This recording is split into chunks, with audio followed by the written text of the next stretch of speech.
Всем привет! Сила партера, Михаил Мартынов, заслуженный мастер спорта. Спрашиваю у Миши, покажи какую-то свою короночку. Он говорит, у меня много короночек. И вот кокосовый пудинг помог нам выбрать одну из короночек.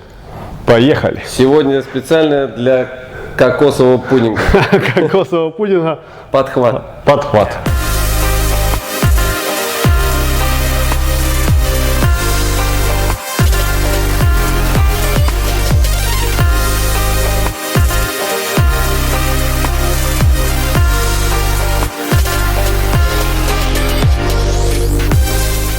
Перед тем, как начнем, вопрос. Ты помнишь все свои встречи? Ну а как? Да, в общем, Да. Или мы не профессионалы. Помнишь, как со мной боролся? Мы Мы боролись Да в ладно. 2004 году. На турнире Аслаханова. Харлампиева. Или Аслаханова. В ЦСКА. Не, в Ярыгина. Ты тогда еще с Сазоновым в финал вы бросали монетку, кто у вас зайдет в финал.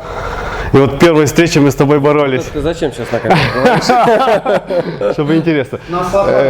Да. Значит, мы не профессионалы. Не, ну бывает. Я еще малый был, мне 19 лет было. Но я помню, я тебя бросил на 2 балла, потом ты мне баллов 6 сделал и 6-4 проиграл. Ну я такой бросил, мастера на 2 балла заслуженного. Такой. В чем прикол? Были же подгруппы сильных и подгруппы слабых. Я стою на чемпионате Украины вторым, и едет тот, кто у меня выиграл.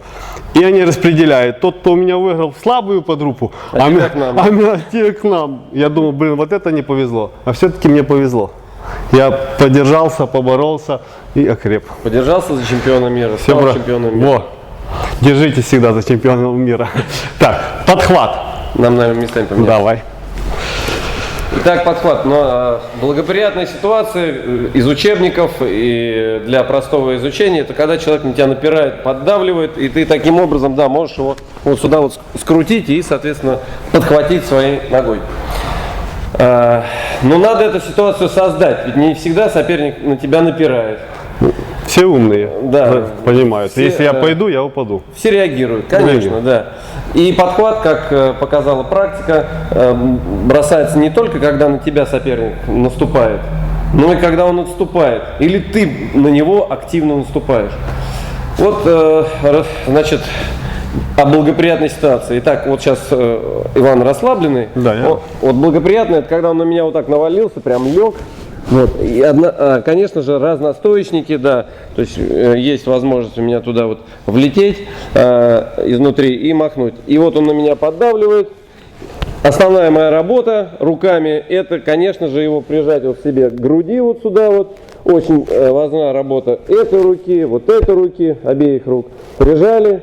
И наша задача максимально скрутиться вот сюда вот аж на 270 градусов. В этом мне поможет мои ноги. Если я поставлю свою пяточку вот сюда вот в направлении в том, именно пятку, да, то я смогу раскрутить свой корпус вот сюда, куда мне и нужно. Если пяточка не дойдет, то вот подхват будет таким боковым, либо меня обнимут и сконтрят, да, либо вот такой боковой, мне придется уже уходить, скорее всего, на зацеп голенью, чтобы меня не сконтрили. В общем, подхвата не получится.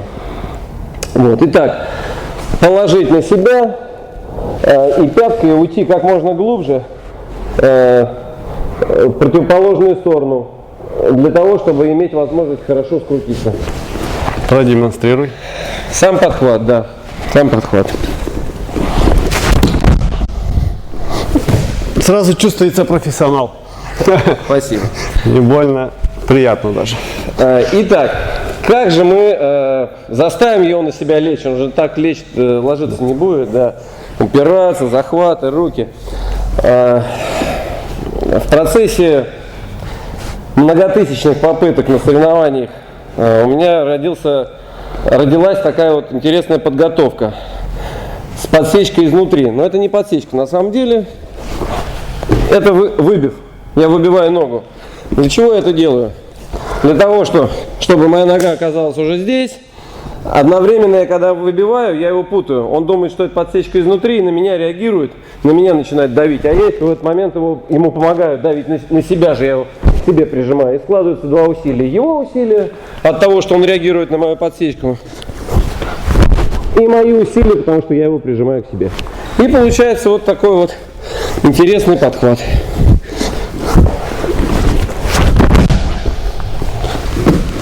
Опа.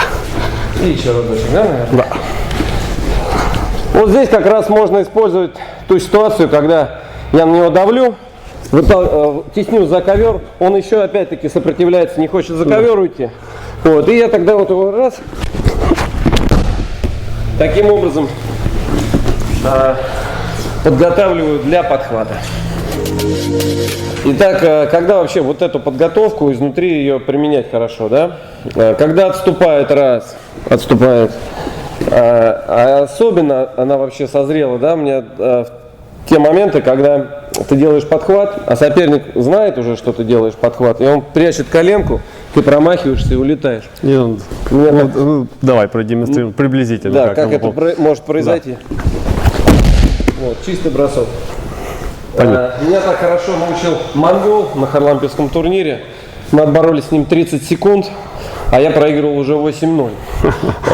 Он предыдущую мою встречу посмотрел, что я делал подхваты, и меня уже ждал.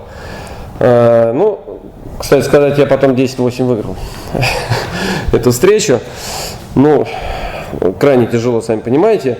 Так вот, и Роман Болоцкий, с кем мы тренировались в одном зале, также вот он прятал коленку. Я думал, да как же это сделать? Ну, вот это подготовка. Это защита, если вдруг вам делают подхват, да. Коленку убрать и руками сконтрить. Контрприем, да. Да. И вот, чтобы меня так больше не контрили, как тот монгол и Рома Болоцкий, у меня созрел как раз вот эта подготовка. Чуть-чуть напираешь на него и выбиваешь эту ногу. Причем это не подсечка, он думает, что это подсечка. Ну ты бьешь просто как вот по футбольному мячу, просто выбив такой, да? И таким образом моя нога, видите, она уже там в центре, и он уже ее не спрячет. Он хочет коленку спрятать, но он не спрячет. Я уже там. Раз. И еще эта подготовка может использоваться, когда ты борешься с одностоечником. Сейчас мы стояли, вот я левша, Иван правша, а вот сейчас мы стояли. А теперь вот мы два левши. И подхват изнутри также здесь не особо пойдет, вероятность промаха она велика. Вот здесь эта подготовка как раз таки тоже подойдет. Встали, также я вот вышибаю ногу. С помощью этого вышибания разворачиваю в противоположную стойку, в ту, в которую мне нужно, и делаю подхват. Еще варианты? Еще варианты. Назовем этот вариант пружинка. Как раз уже за собой я тащу соперника за собой. Разностоечникова. Да, больше. Разностоечник, фронтально он стоит. Потому что если одностоечники, обычно получается где-то вот так, и подхват тяжело сделать. А если чуть-чуть... Вот фронтально или... Фронтально или одностоечник? Нет, одностоечник нам не нужен. Вот фронтально, да. Вот хорошая ситуация, я отступаю назад, его начинаю тянуть вниз, да, качаю. Вот. И после этого, видите, вот он, Иван сейчас на мне. Он же, каждый соперник, каждому действию есть противодействие, и когда я его тащу вниз, он обязательно будет реагировать и распрямляться. Этим я и пользовался. Вот он на мне сейчас. И сейчас сам подхват.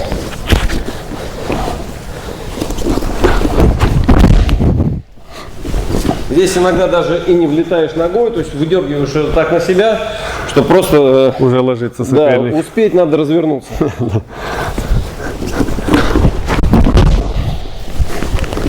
Вот такой вот подход. Еще подготовочка была. Похожий вариант, только я держался уже здесь за плечо. За плечо для того, чтобы, например, можно сделать бычок в противоположную сторону. Если соперник боковой переворот. Вот. А если не разворачивается и стоит фронтально, опять-таки, или вправо, в данном случае, то вот эта подготовка, она похожа на предыдущую, на пружину. Я давлю в плечо и чуть-чуть его завожу за себя. Заведение получается такое. Я буду назад. Да. Создаю пружину теперь не вот вверх-вниз, как в предыдущем варианте, а влево-вправо, да. Сюда я его повел, он пойдет сюда. И вот сейчас мы посмотрим вариант с этой подготовочкой.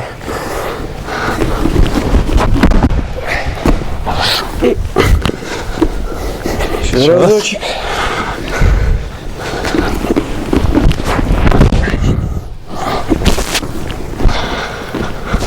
Ну и в заключение, тогда, когда соперник выше вас ростом, и хочет вас физически подавить.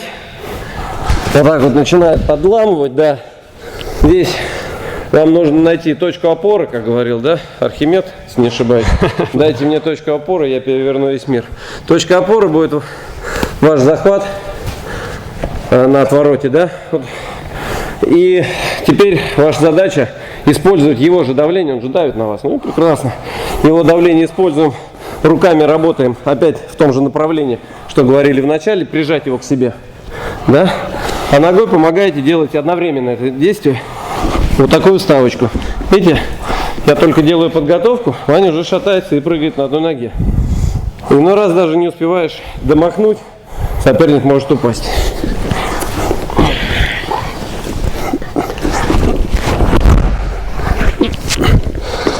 Вот таким вот образом. Это вообще А? класс. И Это просто вот идем вперед с тобой через. Да. Вот такой вот подхватик. с одного захвата, я так понимаю. Да. С одного захвата. Я опора у меня идет, опора вот на эту ногу. Раз, два. То есть завязываем ближнюю руку, теперь уже дальнюю завязывали перед этим ближнюю. Раз завязали, вот таким вот образом натянули. Вот опять завязываем, что там завязано, что здесь. И такой подхват получается. Вот такой на самом деле у нас в стране его называют чеченский вариант.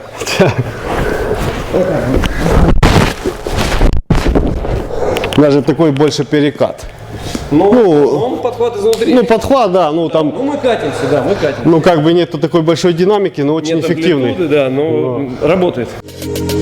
Сегодня мы посмотрели 6 вариантов подхвата от одного из лучших подхватистов в мире, заслуженного мастера спорта, чемпиона мира, чемпиона Европы, победителя Кубка мира, заслуженного мастера спорта Михаила Мартынова, а также лучшего комментатора онлайн. Спасибо, спасибо. И все, наверное, так задались вопросом, а при чем здесь кокосовый пудинг? Кокосовый пудинг – это подписчик, который почти в каждом моем видео пишет: покажите подхват, варианты. Специально для кокосового пудинга все варианты подхвата. Занимайтесь самбо. И подписывайтесь на мой канал. Всем спасибо.